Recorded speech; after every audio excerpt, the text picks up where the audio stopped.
Jai Sairam, welcome back to my channel. இன்றைக்கி இந்த பதிவில் செவ்வாய்க்கிழமை சஷ்டி வருது. இது வளர்பிறை சஷ்டி, அதாவது திதிகளில் 6வது திதியாக வர்றது சஷ்டி. அமாவாசை நாளுக்கும் பௌர்ணமி நாளுக்கும் அடுத்து வர்றது, அடுத்து 6வது நாள் வர்றது தான் சஷ்டி திதி. இந்த அமாவாசைக்கு அடுத்து வரும் சஷ்டி திதி சுக்லபக்ஷ சஷ்டி அல்லது வளர்பிறை சஷ்டி அப்படின்னு நாம் சொல்கிறோம். இன்றைக்கி அதை பற்றி தான் உங்ககிட்ட ஷேர் பண்ணுறேன். சேனலுக்கு தொடர்ந்து சப்போர்ட் பண்ணுங்கள், லைக் பண்ணுங்கள், ஷேர் பண்ணுங்கள், கமெண்ட் பண்ணுங்கள். ப்ளீஸ் மறக்காமல் சப்ஸ்கிரைப் பண்ணுங்கள், பெல் ஐக்கானை கிளிக் பண்ணுங்கள். ஒவ்வொரு திதி மற்றும் நட்சத்திரம் வழிபாட்டுக்கு ஏற்றதாக இருக்கும். அப்படி நம்ம முருகப்பெருமானுக்கு சஷ்டி திதி ரொம்ப வழிபாட்டுக்கு ஏற்ற திதின்னே நாம் சொல்லலாம்.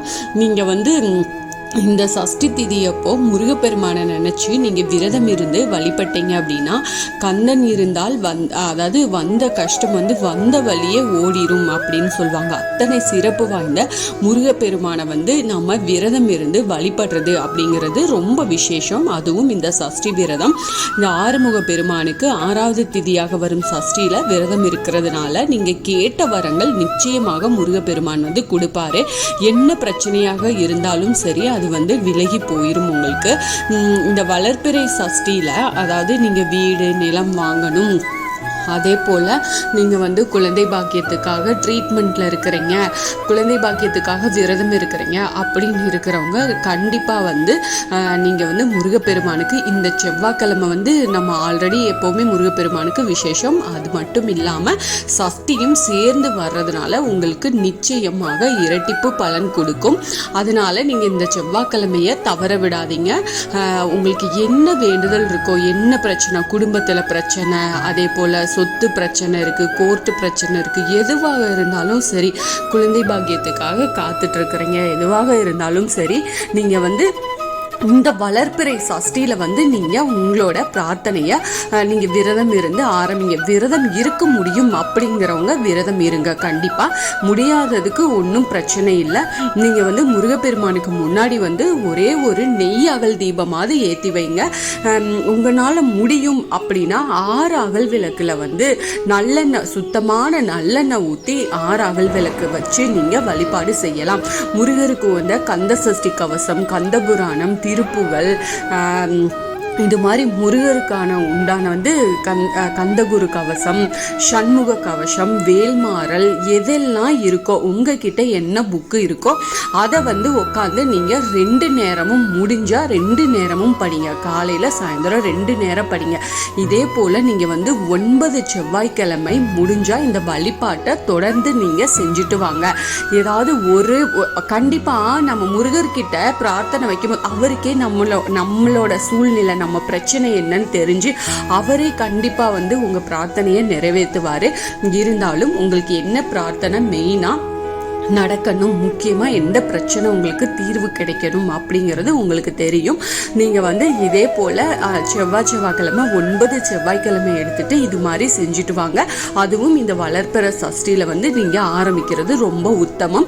இது மாதிரி செஞ்சுட்டு செவ்வரளினால் முருகப்பெருமானுக்கு 108 அஷ்டோத்திரம் சொல்லி முடிஞ்சால் நீங்கள் அர்ச்சனை பண்ணுங்க. அப்படி இல்லைன்னா ஓம் சரவணபவ, இல்லைன்னா ஓம் முருகா, முருகரோட அஷ்டோத்திரம் உங்களுக்கு என்ன தெரியுமோ, மந்திரம் என்ன தெரியுமோ அதை நீங்க சொல்லி முருகப்பெருமானுக்கு அர்ச்சனை பண்ணுங்க. வீட்டில் விக்கிரகம் வேல் வச்சிருந்தீங்க அப்படின்னா அந்த வேலுக்கு கண்டிப்பாக அபிஷேகம் பண்ணுங்க. அந்த விக்கிரகத்துக்கு பால் அபிஷேகமாவது செஞ்சுட்டு வாங்க. இப்போ குழந்தைக்காக காத்துட்டு இருக்கிறவங்க மெயினாக என்ன பண்ணுறீங்க அப்படின்னா அந்த 9 செவ்வாய்க்கிழமை முடிஞ்சால் தினமும் ஒரே ஒரு பால் அபிஷேகம் மட்டும் நீங்கள் செஞ்சு வழிபட்டுட்டே வாங்க. அது உங்களுக்கு இன்னமும் கை கொடுக்கும். தினமும் நீங்கள் சும்மா ஒரு 1/4 டம்ளர் பால் இருந்தால் போதுங்க. நம்ம குட்டியாக தானே விக்கிரகம் வீட்டில் எவ்வளோ வச்சுருப்போம், அந்த அளவுக்கு நீங்கள் பால் அபிஷேகம் மட்டுமாவது செஞ்சுட்டே வாங்க. அதை இந்த வளர்பிறை சஷ்டியில் நீங்கள் ஆரம்பிக்கிறது ரொம்ப விசேஷம். அது மாதிரி செஞ்சுட்டு இதே போல் 6 தீபம் ஏற்றி நீங்கள் முருகப்பெருமானை வழிபட்டுட்டு வாங்க. செவ்வரளி மலர் சாத்தி நீங்கள் தாமரை பூ வைக்கலாம். அதே போல் பன்னீர் ரோஸ் கிடைச்சா பன்னீர் ரோஸ் வைக்கலாம். எது கிடைக்குதோ உங்களுக்கு இந்த மலர்கள் சாத்தி நீங்கள் வழிபட்டுக்கிட்டே வாங்க. கண்டிப்பாக உங்களோட பிரார்த்தனை எல்லாமே நிறைவேறும். நீங்கள் வந்து இந்த பூஜை செய்கிறதுக்கு முன்னாடி விநாயகரையும் உங்கள் குலதெய்வத்தையும் மனசார வழிபாடு செஞ்சதுக்கு அப்புறமா பிரார்த்தனை பண்ணிட்டு முருகப்பெருமானை இதே போல் தொடர்ந்து 9 செவ்வாய்க்கிழமைகளில் நீங்கள் வழிபட்டுட்டு வந்தீங்க அப்படின்னா நிச்சயமாக உங்களோட பிரார்த்தனை எல்லாமே நிறைவேறும். வெற்றிலை தீபம் போடுறவங்களா இருந்தால் வெற்றிலை வச்சு நீங்கள் தீபம் போடுங்க. இல்லை எங்களுக்கு கிடைக்கல செய்யலைன்னா ஒன்றும் பிரச்சனை இல்லை, வெறும் அகல் தீபம் மட்டும் போட்டுட்டு வாங்க. முருகரோட அந்த நான் சொன்ன வேல்மாறல்லேருந்து சண்முக கவசம் என்னென்ன புக்கு ஏதாவது ஒரு புக்கு ஏதாச்சும் ஒரு இது படிங்க. திருப்புகளில் வந்து உங்களுக்கு என்ன இது தெரியுமோ அந்த இது படிங்க. உங்ககிட்ட என்ன புக் இருக்கோ எந்த மந்திரம் உங்களுக்கு தெரியுமோ அதை சொல்லி நீங்கள் வழிபாடு செய்யுங்க. நிச்சயமாக முருகப்பெருமான் உங்களோட கோரிக்கையை நிறைவேற்றி வைப்பார். உங்களால் முடிஞ்ச ஏதாவது ஒரு நெய்வேத்தியம் வச்சு நீங்கள் வழிபாடு செஞ்சுட்டே வாங்க. கண்டிப்பாக அது நடக்கும். Thank you friends. என்னோட சேனலுக்கு தொடர்ந்து சப்போர்ட் பண்ணுங்கள், லைக் பண்ணுங்கள், ஷேர் பண்ணுங்கள், கமெண்ட் பண்ணுங்கள், மறக்காமல் சப்ஸ்கிரைப் பண்ணுங்கள், பெல் ஐக்கானை கிளிக் பண்ணுங்கள்.